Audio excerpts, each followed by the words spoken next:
Numara kwemera ikimenyetso cy'inyamaswa kandi hazabaho uburyo bwinshi bwo kubikora, bishobora kuba kumira amananopartikile cyangwa kwemera urushinge kuri wowe n'abana bawe n'abagukikije. Ubwo uzaba wamaze kubyinjiza mu mubiri wawe, bizahindura ADN yawe. Nita ibyo ngibyo umugozi wa gatatu wa ADN. Ubusanzwe tugira imigozi ibiri ya ADN, ariko icyo gihe mu buryo bw'ikoranabuhanga rihimbano hazaba hongewemo umugozi wa gatatu ushyirwaho amakuru mu buryo bw'imibare, hanyuma akajya agengwa n'umuntu uri hanze y'umubiri wawe. Ni igenzura rikorwa mu buryo bwa rukuruzi, ushobora ndetse no kubyita imirasire mitoya cyangwa imirasire yo hasi cyane.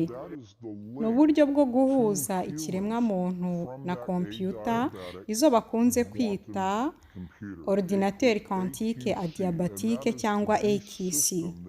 Ni imikorere y'inyamaswa izatugenzura binyuze mu turemangingo fatizo twacu twahinduwe, bigahindura uburyo bw'imitekerereze yacu n'imikorere y'ubwonko bwacu.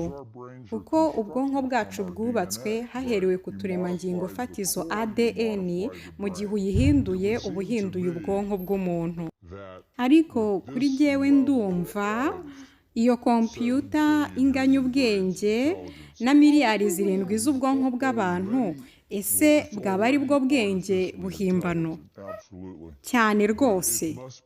None se niba bugenda burushaho kwinoza, ntibuzagera ahantu bukarenga ku bwenge busanzwe bw'umuntu? Ese nicyo cyerekezo twaba turi kuganamo? Yego rwose, niho turi kugana, ndetse iyo ni nayo ntego.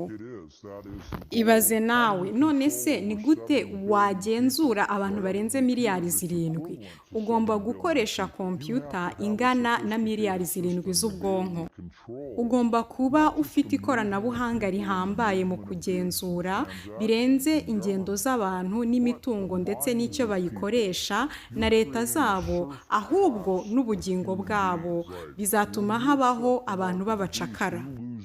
Nyuma yo gufata icyo kimenyetso, ntuzamenya ko wahinduwe cyangwa igihe wahinduriwe.